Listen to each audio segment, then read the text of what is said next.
Hoje vamos falar de investimento em saúde, de startups, tecnologia também, e temos connosco Marco Vidal. O meu nome é Daniel Guedelha e estou acompanhado pelo meu amigo e anfitrião, André Correia. Olá e muito bem-vindos a mais um episódio do podcast Cruzamento. Hoje estamos acompanhados por Marco Vidal. Olá, Marco, muito bem-vindo ao podcast Cruzamento. E Olá, aqui a primeira pergunta, Marco, a nossa usual primeira pergunta em 30 segundos. Quem é o Marco Vidal? bom dia, André, bom dia, Daniel, obrigado pelo convite, é um prazer estar aqui convosco hoje a partilhar um bocadinho da minha atividade nesta área. Portanto, eu nasci em 74 na Nazaré, em boa verdade, no fundo tenho 50 anos, e em 92 remei a Lisboa. Licenciei-me em Engenharia Informática pelo Técnico e mais tarde fiz um MBA na Católica em 2003. Trabalhei sempre nas áreas de Data, Analytics e Inteligência Artificial e fui cofundador de duas empresas, a Ágil e a Nimbo. Portanto, mais recentemente, obviamente, desenvolvendo atividade na Nimbo. Em paralelo, por volta de 2020, 2021, fui desafiado pela Universidade de Berkeley, mais concretamente pelo fundo Berkeley Skydeck, a ser um dos investidores deles e a ser também advisor do fundo para os Estados Unidos e pela Europa, e obviamente tenho vindo a desenvolver também atividade a nível mais global nestas áreas das startups tecnológicas. Portanto, no fundo, sou um homem que basicamente é apaixonado por tecnologias exponenciais, é apaixonado por ter este novo mundo que está a emergir. Excelente, Marco. E se calhar aqui tocar no ponto na Berkeley Skydeck, explicares aos nossos ouvintes em que consiste. Já agora, qual é o papel do advisory? O que é que faz um advisory? E estas empresas que o fundo suporta, que impacto, portanto, de facto são três perguntas, pode ter no ecossistema da saúde? Se calhar começar por explicar o que é o fundo, o que é o papel do advisory e que impacto é que estas empresas podem ter.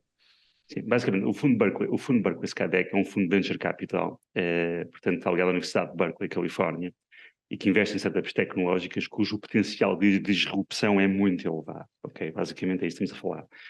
Investe em startups que desafiam os limites, se quiserem, da ciência e da engenharia. No fundo, estamos a falar de deep tech, é isso que eles fazem, portanto, no fundo, investir essencialmente em deep tech. E, obviamente, neste fundo, iremos encontrar empresas que estão a desenvolver atividade nas áreas de inteligência artificial, biotech, espaço, no fundo, tudo quanto é altamente inovador e com potencial altamente disruptivo, é o que vamos encontrar neste fundo. Este fundo, obviamente, hoje em dia tem em portfólio cerca de 300, 400 empresas investidas, é isto que nós estamos a falar. Estamos a falar de um fundo muito grande. É neste momento o maior fundo, ou um dos maiores fundos do mundo em early stage seed money, se quiserem, aqueles fundos que investem em startups tecnológicas que estão no início da vida, mas que ainda assim têm avaliações ali a rondar os 5 milhões de dólares, ok? Para os americanos, no fundo, são sempre coisas assim um bocadinho mais à grande. Mas, em verdade, no fundo, é um fundo que neste momento tem 300 a 400 startups investidas, startups com potencial disruptivo elevado, tem investimentos de cerca de 2 bilhões de dólares, ou seja, já foram investidos através do fundo 2 bilhões de dólares. Obviamente, a avaliação das empresas em portfólio é um número, obviamente, é um múltiplo desse número, que, pronto, obviamente, é um número que não vou fazer disclosure, mas estamos a falar de 2 bilhões de dólares de investimento. O que é que acontece? Basicamente, neste fundo, nós avaliamos, e aí é o papel do advisor, nós avaliamos a cada 6 meses 4 mil empresas que se candidatam a investimentos através do fundo. Ou seja, imaginem o que é, tipo, estarem a receber 4 mil candidaturas a cada 6 meses, ok? No fundo, o fundo é organizado, obviamente tem um conjunto de processos bem montados, tem centenas de advisors, alguns deles prémios Nobel em várias áreas ligados à Universidade de Berkeley. E, no fundo, o que nós fazemos, a cada 6 meses, enquanto advisors, fazemos uma pré-seleção das empresas que se candidatam ao fundo. A seguir, assistimos aos pitches e decidimos se as empresas devem ou não ser alvos de investimento. E, portanto, tem sido um desafio fantástico estar ao lado de advisors, estar ao lado de pessoas ligadas a coisas como a A16Z ou a Sequoia, que são grandes players neste mundo. Mas, no fundo, e depois o que fazemos é, depois das empresas serem investidas, e a decisão obviamente é conjunta, o que fazemos é acompanhar as startups. Porque, em boa verdade, estamos a falar de 4 mil startups para serem investidas, cerca de 30 a 40, vamos imaginar. Marco, startups a nível global. Portanto, Sim, estamos a nível falar a global. nível Portanto, global. no fundo, o fundo atrai empresas de todo o mundo. O fundo atrai empresas de todo o mundo. E, portanto, temos a falar, se calhar, de 40 empresas investidas ali nos Estados Unidos, em média, por ano, 40 a 50, e mais recentemente, por um desafio que nos surgiu a partir de Itália, mais 10 a 15 empresas investidas através de Itália, através de nomes. São startups globais. O que nós fazemos depois enquanto advisors, depois de decidirmos o investimento, é acompanhar as startups no seu crescimento. No fundo, há um acompanhamento muito próximo das startups. E há aqui um tema que é interessante, é uma curiosidade, que é todos os advisors estão envolvidos na seleção de startups e nos pitches e por aí fora, mas depois, após o investimento, o processo se inverte. São as startups que escolhem entre os advisors quem é que querem como key advisor, o que é interessante, gera alguma competição também entre advisors. É perceber, no fundo, é normal e acho que isto é muito americano, mas tem sido um desafio brutal. Obviamente, o papel destes fundos, Daniel, não esquecendo a terceira questão que tu colocaste, imagina o seguinte, eu costumo dizer, em brincadeira e entre amigos, que o futuro acontece onde os fundos de venture capital metem o dinheiro. Pode parecer um bocado injusto, obviamente, que a história é mais complexa do que esta, mas vamos ser honestos, quer dizer, um fundo que tem uma capacidade de mobilizar bilhões de dólares, se decide que vai para a economia do espaço, se decide que vai whatever, é Faz uma óbvio que muito diferença o grande. futuro, é Faz óbvio uma que o futuro diferença. vai acontecer por aí. Ainda mais early stage, não é, Marco? Porque estamos a falar de early stage. Exatamente. Obviamente que isto podemos levar outro tipo de conversas, outro tipo de discussões, muito além disto, mas quer queiramos, quer não, o que é que eu sempre achei? Acho que estes fundos, de facto, decidem muito o que vai ser o futuro e acho que devíamos ter, se calhar, no nosso país, Portugal agora, e peço desculpa por isto, pessoas um bocadinho mais atentas aos movimentos destes fundos, né? Por exemplo, uma coisa que tem vindo a acontecer muito nos últimos tempos, estes fundos têm investido muito em economia do espaço. A verdade é que o têm feito. Isso, obviamente, depois cria ecossistemas à volta disso. Que são interessantes e como é que nós nos podemos posicionar, tirar partido disso. Isso seria outra discussão, mas a verdade é estes fundos onde colocam dinheiro, no fundo fazem acontecer o futuro. E ainda bem. E Marco, estavas a dizer que isso vai gerar algum interesse em Portugal e que vai haver quem esteja atento ao que está a falar. Portanto, em Portugal, na tua opinião, nós temos investidores que apostam na área, e estamos agora a falar de saúde e tecnologia, que apostam neste cruzamento destas áreas e temos, quando falas em advisories, por exemplo, temos o know-how suficiente para esses investimentos. Assim, André, portanto, basicamente, assim, nós temos em Portugal algumas boas referências. Por exemplo, a Fundação Champalimau, obviamente, é um mega investimento e é já uma referência em algumas áreas e, portanto, nós não podemos dizer que não há, obviamente, em Portugal interesse, que não há potência, que não haja algumas boas referências. Agora, vamos ser honestos, quer dizer, das conversas que eu vou mantendo com algumas pessoas, eu conheço alguns business angels em Portugal, conheço algumas pessoas de alguns destes fundos de venture capital. Obviamente o que comentam sempre é que não há massa crítica, não é? E portanto, não há massa crítica, não conseguem atrair um número de startups, porque a verdade é que nós sabemos que muitas destas startups depois morrem, né? Nós investimos em cada 100, há um número delas que morrem, né? Tu precisas de massa crítica para garantir que tens ali uma ou duas que vão compensar o investimento. Marco, então quando falas massa crítica, estás a falar, porque eu olho para aí para 2 anos, massa crítica também do volume de startups, mas achas que do ponto de vista, por exemplo, de advisories, e olhando também aqui para a nossa diáspora, eventualmente, estamos bem equipados ou é dos dois lados? O que eu acho, Daniel, portanto, acho que é dos dois lados, mas uma perspectiva do investidor, imagina, olha para o número que eu te falei de Berkeley, nós temos 4.000 startups a cada 6 meses, para escolher, vamos imaginar a cada 6 meses, 25, 30, 40, whatever. Nós não temos infelizmente digo, nós não temos esta escala em Portugal. Então, numa perspectiva de investidor, isto assusta um bocadinho, não é? E, portanto, porque nós sabemos que neste mundo de venture capital, muitas das startups acabam por morrer. E, portanto, tu precisas, obviamente, no fundo, nós não conseguimos... O termo que o mundo do investimento usa para isto, um deal flow, esse tipo de coisas, mas nós não conseguimos ter esta atratividade, ou seja, não temos esta escala.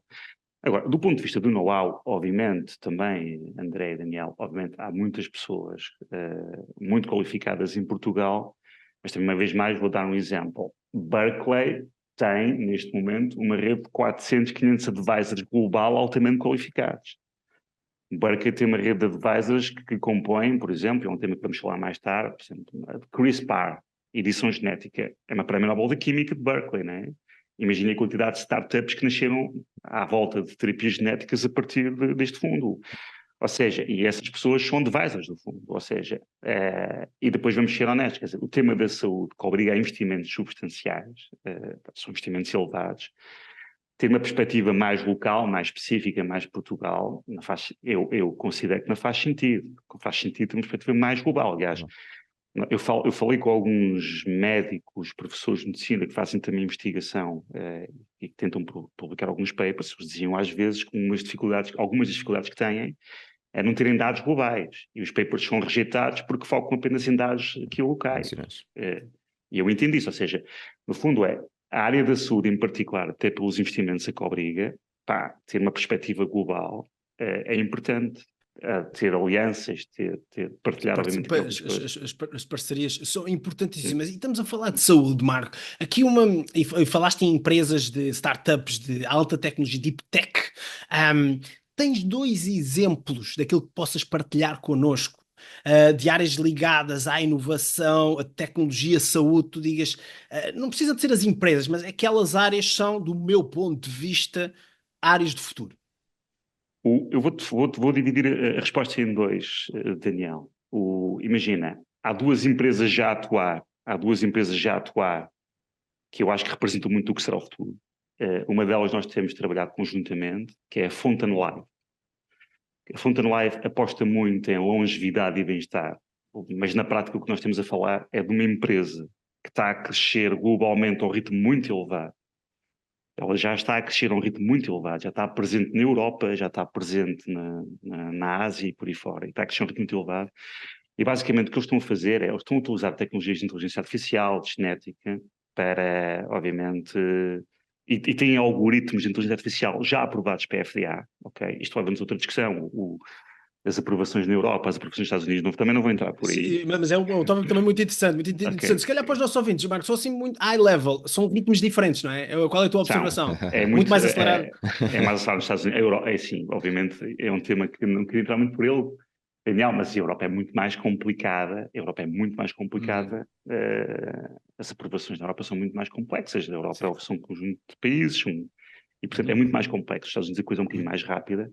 E a verdade é que esta empresa, a Fountain Life, por exemplo, já tem algoritmos de inteligência artificial, por exemplo, aprovados para a FDA, que já despistam, por exemplo, em 4 horas 50 tipos de cancros. Sem intervenção, no fundo, tu entras num espaço Fountain Life e sais de lá, por exemplo, com um conjunto de diagnósticos, com um conjunto, se quiseres, de sugestões de ações, numa perspectiva de longevidade e bem-estar, mas já com algoritmos aprovados para a FDA e por aí fora. E, portanto, Marcos, já agora um bocadinho do detalhe, é a recolha de sangue ou como é que é feito o... Basicamente, tu entras num espaço daqueles, entras numa máquina, se quiseres, de ressonância magnética, ou em máquinas que fazem esse tipo de exames mais à volta da imagem. Tens algoritmos de inteligência artificial aprovados que dizem que tu tens este problema, tens este potencial problema, podes vir a ter com o problema. Tens que ir lá fisicamente. Tens que ir lá fisicamente. É verdade. Sim. Tens também, do ponto de vista de análise, também tens análises ao sangue, tens análises genéticas, porque eles também estão a atuar a um nível interessante na área da longevidade, que é do tipo tentar perceber com a tua genética e com alguma eventual terapia genética no futuro, como é que tu podes retardar o envelhecimento, até como é que tu podes eventualmente reverter o envelhecimento. Imagina, a Fountain Life tem como acionistas e founders pessoas que são referências globais. O Peter Diamandis, que é o homem da Singularity University, é um co-founder da Fountain Life. São pessoas que são referências globais e, portanto, eu acredito que muito da saúde vai passar por aí. Muita saúde vai passar pela utilização destas tecnologias no sentido de dar mais tempo de vida, mas com mais qualidade. Não é ter mais tempo sem qualidade. Acho que a Fountain Life, por exemplo, quando começa já a utilizar estas tecnologias, quase sem intervenção humana, não é bem assim a história. Obviamente depois também tem acompanhamento médico, podes falar com um counselor deles e por aí fora, portanto temos uma transição, mas acho que é um exemplo do que vem, que é a utilização de mais tecnologia de inteligência artificial e genética para te estender a vida com qualidade e eventualmente reverter processos de envelhecimento. Isso está a acontecer já, ou seja, isto não é ficção científica, isto já está a acontecer. Outro exemplo ao qual nós devemos estar atentos e que eu acho que também explica muito o que aí vem, ou seja, acho que a Fountain Life na área da longevidade, bem-estar, com diagnósticos automáticos, aquelas coisas todas. Outro exemplo que eu acho que é interessante, que nos explica o que aí vem, é a minha empresa que provavelmente ouviram falar, que é a Casgevy, que é da Vortex Pharma. Eles viram em 2024 aprovada uma terapia genética já, de edição genética, a um tipo de anemia. Ou seja, a Casgevy da Vortex Pharma tem já neste momento, com certo tipo de anemia, uma terapia genética aprovada pela FDA. Já está a acontecer. Com base em técnicas de CRISPR. Isso já está a acontecer, ou seja, não é ficção. Ou seja, muito teste anda a ser feito à volta disso. Muita melhoria anda a ser feita à volta da CRISPR. Aliás, nós, no fundo, de Berkeley, temos muitas startups a tentarem melhorar o processo, a tentarem fazer as coisas de maneira diferente, porque obviamente há ali algumas dificuldades. Há formas de melhorar, no fundo é isso. Mas a verdade é que já é uma realidade. A FDA aprovou em 2024 o tratamento com edição genética de um tipo de anemia. E, portanto, a Cassie está já a trabalhar nessa área. Mas foi eles que viram isso aprovado. E isso é o futuro. E porque é que o Chris Parr nos diz muito? Pronto, o Chris Parr diz muito, obviamente, também ali a Berkeley, porque, em boa verdade, como eu disse antes, a Prémio Nobel de Química teve na origem daquilo. Há muitas startups tecnológicas à volta disso também, a desenvolver e melhorar esse tipo de técnicas, sabendo nós que muitas das vezes o que acontece depois vem um big player e adquire as startups, né? O fundo acaba também por vender as startups. E algumas das startups, esses big players, isso para nós é um motivo de orgulho, saber que já há terapia genética, de edição genética, aprovada pela FDA. Não sei quanto tempo é que a Europa vai levar a aprovar uma terapia dessas. Não sei, honestamente, quanto tempo. Mas, portanto, no fundo, no que já existe, desculpa, Daniel, estou a alongar um bocadinho, no que já existe, eu diria que a Fountain Live e a Cassie são duas boas empresas que nos explicam mais ou menos o que pode ser o futuro. O que para mim começa a ser, bem, vou dizer assustador, não sei se assustador é o termo, e podíamos ter uma discussão muito grande à volta disto, é o que eu estou a ver de investimentos à volta do cérebro. O que eu estou a ver de investimentos à volta do cérebro é um pouco assustador. Não sei, há várias empresas, por exemplo, que usam basicamente espécies de bandas ou de auriculares, se quiserem, que estão a recolher sinais, estão a recolher dados do cérebro enquanto tu estás em ação, estão a classificar, estão à procura de padrões, e isso está a avançar a um ritmo bastante elevado. Não é, o ritmo é elevado. E isso assusta um bocadinho, porque assusta porque isso pode ser usado obviamente na área da saúde, mas pode ter outro tipo de utilizações. Por exemplo, há uma discussão neste momento nos Estados Unidos, grande, à volta de uma empresa que está a usar este tipo de informação para perceber, dentre os colaboradores, quem é que tem mais apetência para assumir cargos de gestão ou não. Portanto, no fundo, classificar um conjunto de pessoas que estão habituadas a tomar decisões difíceis, que têm mais apetência para cargos de gestão e estão à procura de outras pessoas com esse tipo de sinal. Obviamente isso está a gerar uma discussão que vocês não imaginam, ou seja, é verdade que estas fronteiras da ética e tudo isto dão discussões e apaixonadas e apaixonantes, mas a verdade é que isso está a acontecer. Por exemplo, uma das empresas do nosso fundo, que por acaso aparece no canal Histórias, se não me engano, desenvolveu também com uma tecnologia à volta disto do cérebro, que permite, por exemplo, acelerar processos de aprendizagem, e essa tecnologia está a ser usada já por um exército, imaginem que país, né? Em que eles conseguiram, por exemplo, reduzir por 1/5 o tempo de automatização de algumas coisas que têm que fazer. Portanto, sem entrar em detalhes, essa empresa é uma das empresas do fundo, eu não me recordo o nome, que é muito mau. Tem 400 empresas, mas isso, pronto, no fundo, temos a falar, no fundo, o que eu estou a querer dizer com isto é, o cérebro é desconhecido, o cérebro ainda é muito desconhecido, e os investimentos que estão a acontecer à volta do cérebro, obviamente, para o bem e para o mal, obviamente, há sempre também um potencial de fazer coisas más com estas tecnologias. É para mim o que mais, obviamente que temos outras tecnologias, obviamente que temos computação quântica, temos muita coisa a acontecer, temos tecnologias que nos aceleram, por exemplo, a descoberta de novos medicamentos e por aí fora. E o fundo tem muitas startups com plataformas para desenvolvimento e descoberta de novos medicamentos e por aí fora. Mas para mim o que mais me apaixona e impressiona é o cérebro. Desculpem o tempo que levei à volta do cérebro. Não, e são temas super, super interessantes, Marco. Obrigado por essa partilha. Olhamos aqui um bocadinho para o futuro e já lá voltamos. Mas eu gostava aqui de trazer só um bocadinho a conversa para a Nimble também, porque estamos a falar da Berkeley. Tu também és um partner da Nimble, é também uma empresa com ADN nacional. E o que gostávamos de perguntar para quem nos está a ouvir também é explicares um pouco o que faz um partner da Nimble, o que é e o que faz a Nimble e qual é a grande missão. Basicamente, André, portanto, eu, enquanto partner da Nimble, partilho com os restantes partners, obviamente, a responsabilidade de pensar a empresa e, obviamente, de executar o definido e acordado entre as partes. No fundo, nós, enquanto partner, temos responsabilidade de pensar a empresa e, obviamente, depois executar de acordo com o acordado entre diferentes partners.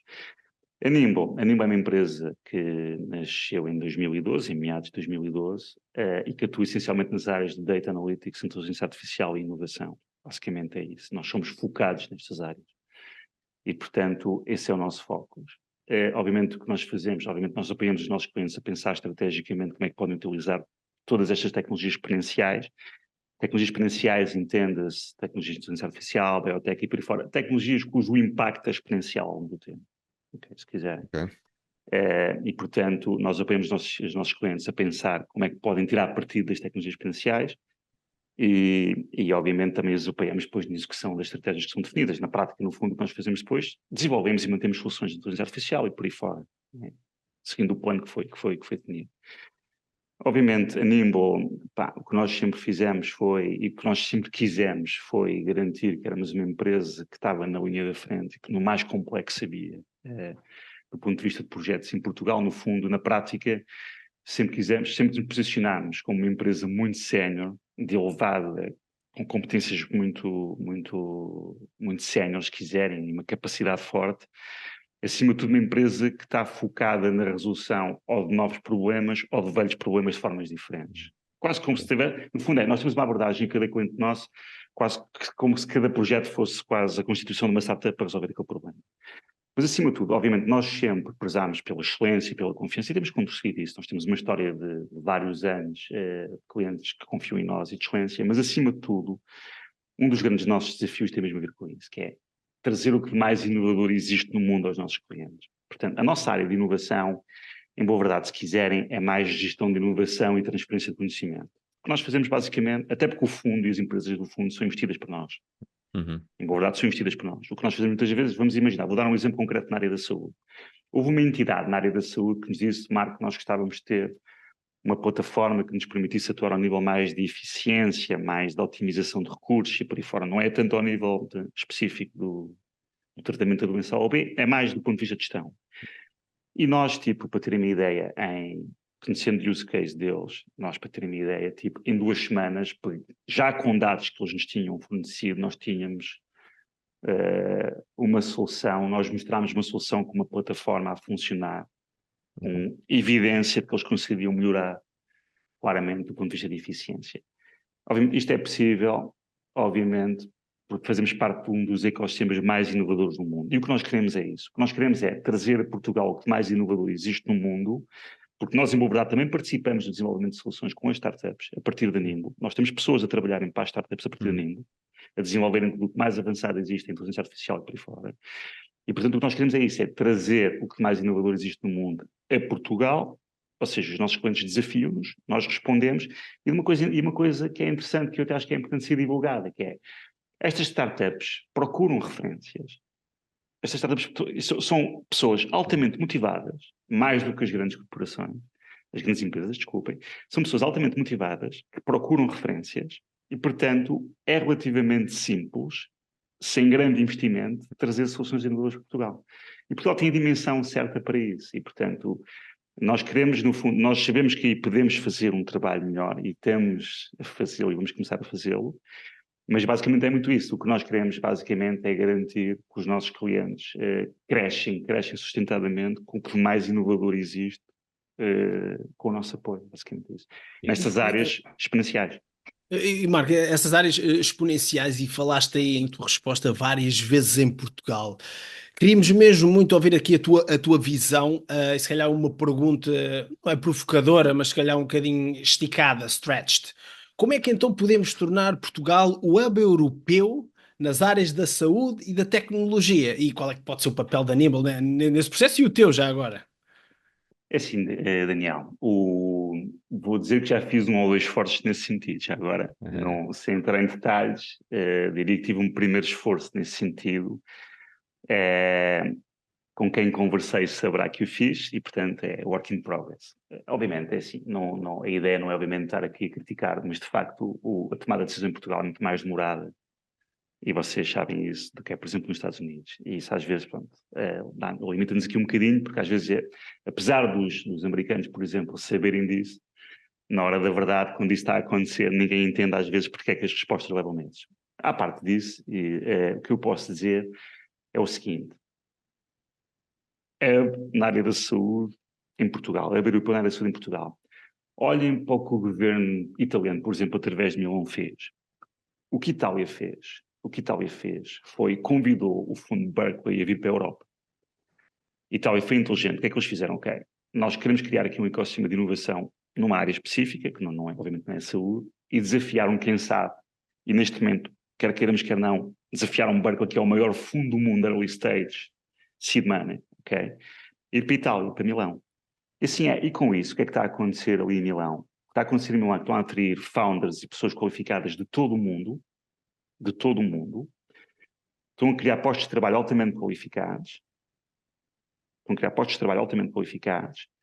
estão com isso a dinamizar todo um conjunto de outras coisas que depois acontecem quando estamos a falar destes hubs, né? As universidades estão a investigar mais daquilo, estão a criar competências mais qualificadas para trabalhar naquilo e por aí fora, no fundo, e tal, e depois é um fundo, a gente esquece depois, e depois do que nós nos podemos esquecer é que estes fundos têm retorno financeiro direto positivo. Mas imaginar, nós investimos 1.000, e estes fundos tipicamente nos Estados Unidos, no mínimo em 8, 10 anos, dão 4 vezes o que tu investiste, no mínimo, senão não encontram investidores. E fundos como a Sequoia ou a A16Z dão de 8 a 10 vezes. 8 a 10 vezes. É isto que nós estamos a falar. E, portanto, quando Itália decide isto, não está a desperdiçar dinheiro. Está a investir, está a atrair, está a criar um hub, está a criar um ecossistema altamente inovador, está a atrair pessoas qualificadas, está a criar postos de trabalho qualificados e por aí fora. O que é que Portugal pode fazer em concreto? No fundo é isso, Daniel. Até pelos investimentos que são necessários na área da saúde, até porque a área da saúde acho que tem que ser abordada de forma global. A questão é essa. Ainda mais quando temos a brincar, ou seja, quando temos a utilizar tecnologias que obrigam mesmo a isso, a grandes volumes de dados, para garantir que depois as coisas não correm mal. Eu acho que podemos seguir um bocadinho, em vez de inventarmos a roda, podemos seguir um bocadinho esta estratégia, que é do tipo, ok, vamos chamar a nós e vamos criar aqui em Portugal um ecossistema, chamando a nós quem está habituado e sabe gerir estes grandes ecossistemas. Pá, partilhamos com eles, aliamos eles numa fase inicial. E, obviamente, Daniel, eu não sei se o objetivo de Itália daqui a uns anos, depois de aprender com estes processos, manter essa relação. Acredito que será por uma razão, porque os americanos habituam-nos também que estão sempre na linha da frente. E, portanto, acredito que isso irá acontecer. Mas o que eu digo é, se queremos fazer bem e rápido, hoje nós podemos fazer bem e rápido. E podemos fazer bem e rápido chamando a nós este tipo de organizações. Porque vocês imaginam, para analisar 4.000 startups a cada 6 meses, por exemplo, a quantidade de processos e a organização que tudo isto implica para que tudo corra bem. Essa experiência eles têm. Não vale a pena estarmos a inventar a roda. No fundo, é um termo que eu não gosto muito de usar, mas a verdade é essa. Eles têm essa experiência. Portanto, por que não, numa aliança global, porque a área da saúde acho que obriga a isso. Obriga a investigação a acontecer por todo o lado. E, portanto, a investigação que é incluída nestas startups, há necessidades de investimentos substanciais. Por que não convidar uma organização destas para nos ajudar a criar mais global? Porque depois o que é que acontece? Acontece uma coisa interessante. Nós temos em Portugal, já agora, desculpem, Daniel e André, vários fundos de venture capital e por aí fora. Mas não temos nenhum, espero que ninguém, obviamente, venha depois dizer que não gostou do que eu disse, mas a verdade é que não temos nenhum fundo que atraia 4.000 startups a cada 6 meses. Não temos, não vale a pena. Aliás, na discussão que eu tive, por acaso, em Portugal, e participei já numa discussão à volta disso, a pessoa do Berkeley disse isso, quer dizer, ouviu os portugueses falarem, mas no fim ele disse-me um comentário, Marco, pá, ok, interessante, mas aquilo parecia que tinha uma escala e uma dimensão brutal, mas não tem. Ou seja, Portugal não tem, nem atrai 4.000 startups a cada 6 meses, de todo o mundo. E isso, obviamente, como vocês entendem, gera um know-how, gera um conhecimento, gera, sei lá, o que aquilo gera, informação, gera discussão, gera...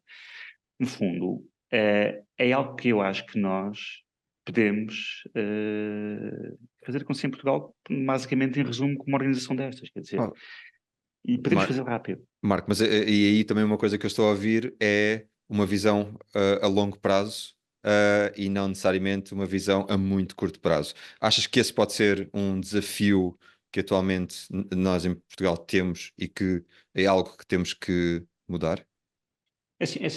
André, a área da saúde, obviamente, é uma área, e nós, sem entrar aqui em grandes detalhes, nós sabemos o que Portugal, apesar de tudo, dentro da nossa dimensão, gasta em saúde por ano. E, portanto, para terem uma ideia, eu acho que nós temos que pensar isto também a curto prazo, porque há bocado não comentei um tema, mas para terem uma ideia, a Fountain Life está a mostrar já números ao mundo que atuar na prevenção permite grandes poupanças. Eu já estou a mostrar números, obviamente isto entra em discussões mais nos Estados Unidos e pronto, sem entrar por aí, como é que a saúde lá acontece, mas eles estão já com números que provam que há poupanças substanciais se apostares em tecnologias como as deles na área da prevenção. Portanto, eu acho que a curto prazo, e mesmo no curto prazo, nós temos que fazer alguma coisa. Porque, imagina, se há tecnologia disponível que nos permite poupar e alocar recursos de forma mais inteligente, pá, acho que não podemos esquecer que isso está à nossa disposição, percebes, André? Temos que usar os aceleradores que estão disponíveis e É mesmo avançar. isso. E pronto, Marco. no fundo, Berkeley poderia ser esse acelerador, no fundo é isso, André. Mas há outros exemplos, atenção, não estou a promover Exato. Berkeley, não tenho uma missão. Não, excelente. Marco, a conversa está super agradável e são temas super interessantes. Mas infelizmente estamos também aqui a chegar um bocadinho ao fim do nosso tempo. Queremos agradecer-te muito o teu tempo e a tua disponibilidade, o facto de teres trazido também toda esta experiência para esta conversa. Falámos aqui de Berkeley, do Skydeck Fund, falámos também de Portugal, da Nimble, e do trabalho que está a desempenhar junto das nossas startups. Estão aqui desafios, mas que também ao mesmo tempo são grandes oportunidades para todos em conjunto tomarmos atenção e fazermos também o ecossistema se desenvolver e trazer essa escala que se calhar é preciso. A última pergunta mesmo, Marco, caso os nossos ouvintes queiram saber mais sobre ti, onde é que eles te podem encontrar online? Olha, basicamente, o meu LinkedIn é público, o meu e-mail também é público, podem divulgar o meu e-mail, o meu telefone também é público, portanto o meu telemóvel também é público, poderão divulgar o meu e-mail e por aí fora, estou sempre disponível para discutir estes temas. É um prazer mesmo. Brutal. E nota-se essa fluidez, Marco. Marco, mais uma vez queremos te agradecer, muito obrigado. E para os nossos ouvintes, quanto a nós, podem também encontrar-nos no nosso website e redes sociais, como o LinkedIn, YouTube ou Twitter, X, e também no Instagram. Despeço-me e até à próxima conversa. Obrigado, Marco. Obrigado Até à aos próxima. dois.